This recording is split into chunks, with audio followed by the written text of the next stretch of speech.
పెళ్ళైనా పండగైనా వేడుక ఏదైనా పట్టు చీరల ప్రత్యేక వేదిక వారాహి సిల్క్స్. నమస్తే, వెల్కమ్ టు సుమన్ టీవీ. నేను పద్మిని. ప్రస్తుతంతో పాటు ప్రముఖ ఆధ్యాత్మికవేత్త, ఆస్ట్రోన్యూమరాలజిస్ట్, ఎనర్జీ వాస్తు స్పెషలిస్ట్, శ్రీ విద్యోపాసకురాలు శ్రీమతి జయప్రద గారు మనతో పాటు ఉన్నారు. మాట్లాడదాం. నమస్కారం అండి. నమస్తే అమ్మ. శ్రీమాత్రే నమః. ఎలా ఉన్నారు? చాలా బాగున్నారు అన్న. చాలా బాగున్నారు, చక్కగా. రైట్. ఇక ద్వాదశ రాశులకి కూడా గురువు ఎటువంటి ఫలితాలు ఇస్తున్నారో ఇప్పుడు తెలుసుకుందాం. తప్పకుండా. మీనరాశి, ఈ మీనరాశి వారికి ఎలా ఉండబోతోందండి మరి గురువు మార్పు రీత్యా? మీనరాశి వాడికి గురువు మార్పు అనేది చాలా మంచి శుభ ఫలితాలు జరుగుతాయి. ఎందుకంటే పంచమ స్థానంలో గురువు వాళ్ళకి సో భాగ్యము, అదృష్టము, యోగం అన్నీ కలిసి వస్తాయి. ఎందుకంటే రాశాధిపతి గురువు మీనరాశికి దాంట్లో వెళ్ళి కర్కాటక రాశిలో ఉండడం అనేది ఒక విధంగా మీనరాశిలో కంటే కర్కాటక రాశిలో ఉండడమే మీనరాశి వాళ్ళకి చాలా లాభాలు. ఎంత లాభం అంటే ఉద్యోగం కానీ, వ్యాపారం కానీ, వ్యవహారికం కానీ, వాళ్ళకి ఒక మంత్రస్థానం కానీ, ప్రతి విషయంలో వీళ్ళకి ఉన్నతమైన అనుకూలత సంబంధించింది బ్రహ్మాండం జరుగుతుంది. అయితే వీళ్ళకి ఆ జాతకంలో యోగం ఉండాలి అంటే ఈ గురువు ఒక ఫలితాలు ఖచ్చితంగా వీళ్ళకి కనిపిస్తాయి. మీనరాశికి ఏనాటి ప్రభావం ఉంటుంది. శనేశ్వరుడు మీనరాశిలో ఉండడం వల్ల కాస్తంత ఏంటంటే కాస్త ప్రభావం ఎలా ఉంటుంది, వ్యయంలో రాహు ఉండడం వల్ల ఈ శని రాహు ఒక ప్రభావం ఏంటంటే మనుషుల్ని బాగా బద్దగస్తులు చేయడం, విధానస్తులు చేయడం, ఆ పని మీద శ్రద్ధ లేకపోవడం, అది చేయాలని ఆసక్తి రాకపోవడం, ఇవన్నీ జరుగుతున్నాయి మీనరాశి వాళ్ళకి. అంటే వాళ్ళు చేయాలని పూజ చేద్దాం, పొద్దున్నే లేద్దాం రాత్రి అనుకుంటారు, పగలు లేవలేరు, లేవడానికి శరీరం సహకరించదు. అలాంటి అవస్థ ఉంటుంది వాళ్ళకి. సో అలాంటి అవస్థ నుంచి వాళ్ళు కొంచెం మీనరాశి కర్కాటక రాశిలో గురువు రావడం వల్ల గెలుస్తారు. నేను లేవగలని, పొద్దున్నే లేవాలి, లేచి కూర్చోవాలి, పూజ చేయాలి, నా ఆఫీస్ వర్క్ చేసుకోవాలి అని చెప్పి ఇది మాత్రం జరుగుతుంది వాళ్ళకి. అంటే పొద్దున్నే లేచి ప్రారంభం ఏదైతే ప్రాతకాలంలో చేద్దాం అనుకున్న పనులన్నీ కూడా జరిగే అవకాశం 100% జరుగుతుంది. ఇక శని భగవాన్ ఒక ప్రభావం, రాహు ఒక ప్రభావం, గురువు ప్రభావం ముందు తగ్గిపోతాయి మీనరాశి వాళ్ళకి. వీళ్ళకి అదృష్టం. ఇంకా ఉద్యోగాల్లో, వ్యాపారాల్లో అభివృద్ధి అనేది ఉన్నతమైన స్థానాలకు వచ్చే అవకాశం ఉంటుంది. అయితే ఇక్కడ అన్ని విషయాల్లో కూడా ఏంటంటే రాహు ఇంపాక్ట్ వీళ్ళ మీద ఉంటుంది.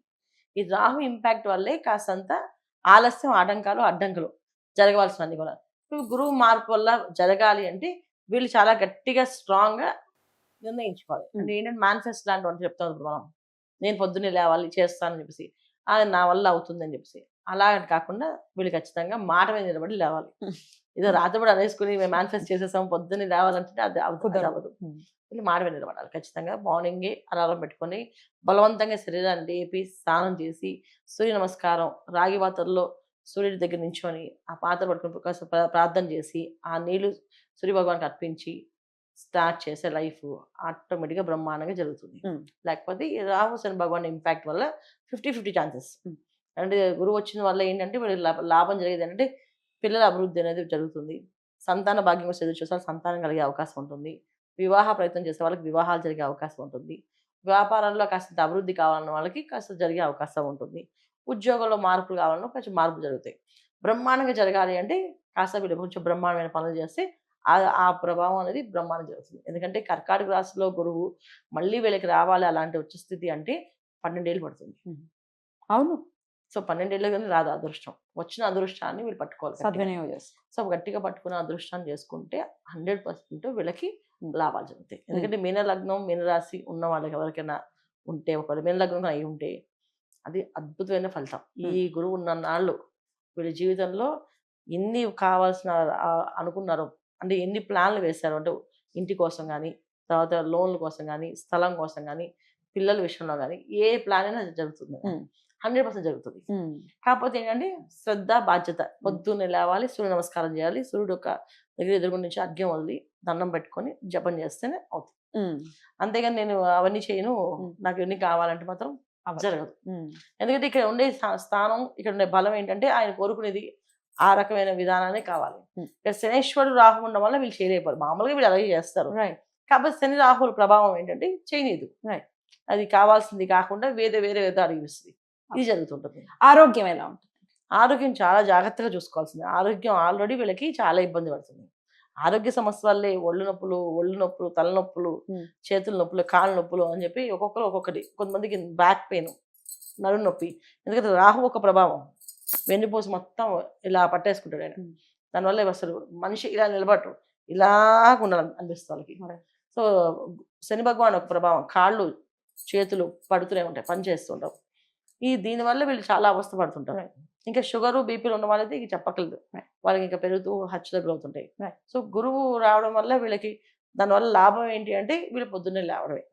లేవగలిగితే ఆరోగ్యం అనేది ఆధీనంలోకి వస్తుంది. Right. అదే అది కాస్తంత అవస్థ ఇబ్బంది పడుతుంది. రైట్ అండి. అన్ని విషయాల్లో సానుకూల ఫలితాలు ఉండటం కోసం మరి వీరు ఎటువంటి పరిహారాలు చేసుకోవాలి? అన్యస్వమాలు ఆరాధన ఖచ్చితంగా రోజు హనుమాన్ చాలీసా చదవడం, హనుమాన్ చాలీసా చదవడం, ఆదిత్య హృదయం చదవడం, ఆదిత్య హృదయం హనుమాన్ చాలీసా, ఈ 2 చదివితే గురువు ఉన్నంతకాలం వీళ్ళు అనుకున్న పనులన్నీ దిగ్విజయంగా జరుగుతాయి. అద్భుతం. 100% జరుగుతాయి.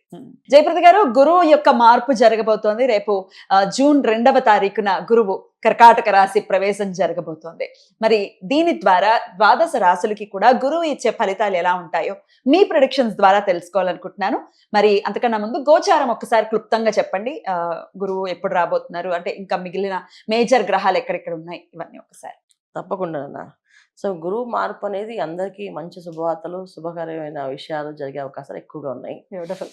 ఎందుకంటే గోచారీత్యా చూసుకుంటే శనేశ్వరుడు మీనరాశిలో ఉండడం, గురువు కర్కాటక రాశికి మారడం, ఈ 2 కూడా మేజర్ గ్రహాలు. యాక్చువల్లీ మన జీవితంలో మనం ముందుకు వెళ్ళాలి, ఒక జీవితంలో ఒక ఆధారం కావాలి అంటే శనేశ్వరుడు ప్లస్ గురువు ఇద్దరు ఉండాలి. వీళ్ళిద్దరు అనుగ్రహం ఏంటంటే ఈయన క్రమశిక్షణ నేర్పిస్తాడు, ఈయన సంతోషంగా ఉండాలని నేర్పిస్తాడు. సో ఎలా చేసుకోవాలని నేర్పిస్తాడు. అందుకని ఈ 2 గ్రహాలు కాంబినేషన్ ఈ మధ్యన ఏంటంటే ఈ మధ్య కాలంలో చాలా చాలా అద్భుతమైన ఫలితాలని ఇస్తుంది అందరికీ, అన్ని రాశుల వాళ్ళకి. ఈ ఒక్క రాశి అని కాకుండా మనం ఒక్కొక్క రాశి తర్వాత వివరికి చెప్తాం, కానీ అన్ని రాశులకి ఫలితాలు బాగుంటాయి. రాహుకేతువులు ఒకరు, రాహుకేతువులు ఇద్దరు కొన్న కాంబినేషన్స్ ఏంటంటే కేతువు అనే సింహరాశిలో ఉండడం ఒక విధంగా మంచిది, చెడైతే కాదు. అలాగే రాహు కుంభరాశిలో ఉండడం కూడా మంచి, చెడైతే కాదు. కాకపోతే ఏంటంటే కొన్ని రాశులకి అవి యాంటీగా పనిచేస్తాయి. కానీ ఇప్పుడున్న కాలగమనంలో ఈ 4 గ్రహాలు కాంబినేషన్ అనేది ఒక అద్భుతంగా పనిచేస్తాయి.